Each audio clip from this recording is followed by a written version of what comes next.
when I joined the board, which was in 2022, and then I quickly moved up to become vice chair, and then acting chair, and then chair, my university president asked me, you're expected to do acts of service, not only for the university, but the community. What are you doing? And I said, well, I'm chairing the community chorus. And she looked at me with a dumbstruck face, and she said, very bluntly, I like her for that, what good is that?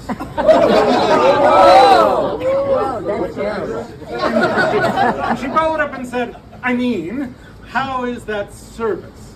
And what I would like to do is to communicate, hopefully in a few words, I'm a professor, so stop me if you need to, but a few words, why is the Midcoast Community Chorus worth something? Not just for the singers, and not just for the people who like music, but for something bigger than that. And actually the reason that I joined the board of the Midcoast Community Chorus, I had been a singer and I enjoyed it, but why I joined the board was because I had an answer from that. And it didn't come from my own research, though I'm a researcher, but from two of the strongest research traditions in sociology. Now, to make a connection here, I want to know how many people here are involved in some way in healthcare? Either physical health or mental health. I'm going to tell you something you already know, which is that physical health and mental health, to a great extent, are not a matter of the body or the mind itself, but of the health of the community that surrounds the individual. And there are two variables, we always talk about variables in research, that are associated with community health in two of the most strong, replicated research traditions in sociology. And I want to talk about those and how they relate to this community. One of those has to do with the value of association, which is what we've all been doing, right? We've been talking together tonight, we've been getting meaning out of it, we've been making connections, learning things about each other, and there's something about our species that responds positively. The corresponding lack of that is loneliness.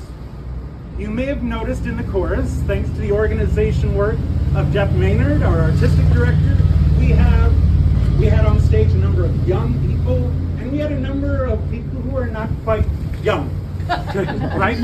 We know in our census that this is one of the not quite youngest places in the country, if not the most, in our county, in our state. And both young people and people not so young are suffering from an epidemic of loneliness, one that pre-existed the pandemic, but has been exacerbated by it, and it is hurting people. And one of the things we have known in sociology for 150 years is that there is something very special that happens when people get together, not just get together, but they do something called, what Emile Durkheim called collective effervescence, which is the coordination, and thank you coordinators, the coordinated movement, speech, or singing of people together. And when that happens, if you've ever sung and you've ever had that moment where the tingle goes up your spine because you realize there's a voice that is not just a single voice, but is the voice of a group, that feeling that you get is one of belonging to something bigger than yourself, which is, apart from drugs, perhaps, one of the best cures with the best side effect profiles possible. And so in this community, which is suffering from a loneliness epidemic, that is one crucial reason to support the Midcoast Community Chorus and what it does, because that's what we do, not just in performance, but in every rehearsal. We gather together, we speak to each other one-on-one, we get to know each other's names, and then our musical, artistic leaders bring us together in collective effervescence. They unite us, they synchronize us, and that brings us into something that heals our communities. So even if you don't care about music, right? If you care about the community, the health of this community, and many of you do as healthcare workers, also be social care workers. That's what this is about. The second thing that we are confronting, the second greatest challenge that we are confronting, I think we all can recognize in one way or another, is that of, and Art Durden and I were talking about this, division, right? You can call it by different names, polarization, segregation. But it is not just afflicting Camden, Maine, Rockport, Belfast, all the other towns where people come from. It's afflicting this nation.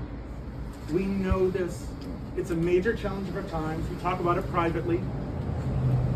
How do we combat that division which leads to so many problems down the line, both at the collective level and the individual level, where people who are subject to division have a number of stress-related problems?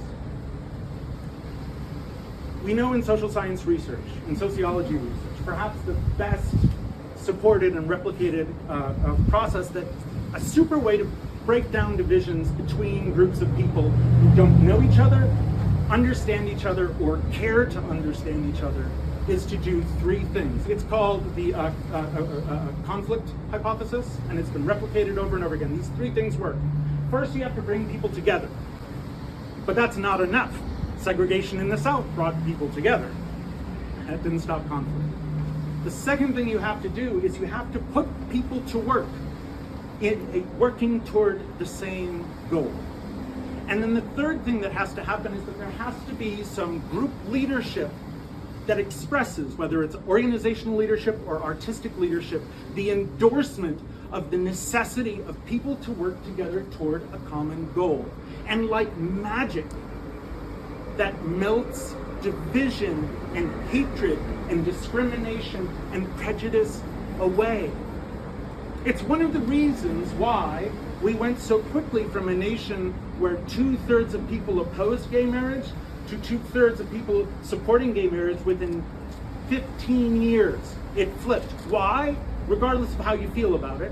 Why did it happen? It happened because gay, lesbian, bisexual, trans people are everywhere. They're equally distributed in families, and when people started to come out of the closet, their cousins, their aunts, their uncles, their brothers, their mothers, their fathers, their children, who they were already engaged in joint action with, let go of their prejudices. We have a need for that now. And I challenge you to think of our institutions and to find institutions in our community that do those three things. To some extent, our public schools, although people are defecting from the public schools. How about our churches? No, they are the most segregated institutions in the country, not just by religion, but also by political affiliation, right? How about, a restaurant? No, they're divided by class. Where do the people of our communities meet in a place of equality, of common purpose, that is endorsed by an organization that cares? Midcoast Community Chorus is one. It is one of the only ones. And so I think I've been speaking professorially, which means too long. But that's why I have put my heart, my soul, and my time into this organization, because it is it's a form of healthcare. It is a way to do good. It is a way to heal our communities. And so, if you like it for the music alone, great. But if you need something more, maybe you don't have the time and the energy, but maybe you have a pocketbook that's a little deeper than mine, and you need a reason. That's a good reason. This is not just musical work, it is social work, it is caring work, it is rebuilding work. And ask Mimi Bornstein if you want about her current work, which is doing many of the same things outside the chorus. And I think you'll find she agrees with me on this. This is healing work, and if you believe our world needs to be healed just a little bit, or even more than a little bit, we need your help. Because like all good efforts, we have hardly any money. And we have a desire to do so much more. So please consider that, and thank you for the support you have already given. It is so appreciated. So here's to you. Thank you.